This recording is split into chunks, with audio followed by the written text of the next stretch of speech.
पानीपत। इसी परिश्रमी भूमि को पिछले 25 वर्षों से प्रगति की ओर अग्रसर करती आ रही है इंडियन ऑयल की पानीपत रिफाइनरी, जिसने पानीपत को एक रिफाइनिंग और इंडस्ट्रियल हब के रूप में विकसित किया।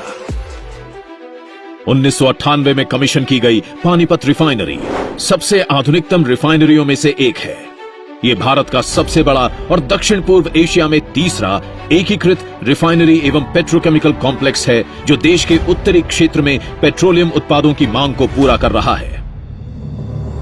तेजी से उभरते नए भारत के विकास की ओर इस रिफाइनरी ने अनेकों पहल की हैं। देश भर में BS6 ईंधन का रोल आउट और देश में पहली बार नए पेट्रोकेमिकल ग्रेड्स का सफलतापूर्वक उत्पादन। इसका आरंभ 6 मिलियन टन क्षमता की रिफाइनरी से किया गया तथा वर्ष 2006 से 2010 के बीच हुए विस्तार से आज इसकी क्षमता बढ़कर 15 मिलियन टन हो गई है। जल्द ही इस रिफाइनरी की क्षमता को बढ़ाकर 25 मिलियन टन किया जाएगा।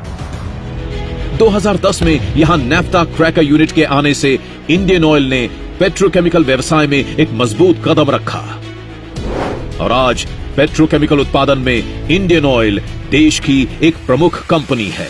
पानीपत रिफाइनरी प्रगति व समृद्धि की नई ऊंचाइयों को पाने, भारत को ऊर्जा आत्मनिर्भर बनाने तथा देश की आयात निर्भरता को कम करने की दिशा में निरंतर काम कर रही है। इंडियन ऑयल के नेट जीरो ऑपरेशनल एमिशंस की प्रतिबद्धता को और सुदृढ़ करने के लिए इस रिफाइनरी में ग्रीन हाइड्रोजन उत्पादन संयंत्र की स्थापना की जाएगी। यहां स्थापित 2G एथेनॉल प्लांट से जहां एक ओर देश के हरित भविष्य के एजेंडे में वृद्धि हो रही है, वहीं इस प्लांट में पराली फीडस्टॉक के उपयोग से प्रदूषण कम हो रहा है और किसान भाइयों को आमदनी का एक नया स्रोत मिल रहा है। रिफाइनरी द्वारा कॉर्पोरेट सामाजिक दायित्व के माध्यम से आसपास के गांवों में शिक्षा, स्वच्छता, स्वास्थ्य, सौर ऊर्जा और ग्रामीण विकास के क्षेत्र में कई महत्वपूर्ण कार्य संपन्न हुए हैं। अपने गौरवशाली इतिहास के साथ हरियाणा की उपजाऊ धरती पर मजबूती से खड़ी पानीपत रिफाइनरी देश की उन्नति के लिए सदैव समर्पित है।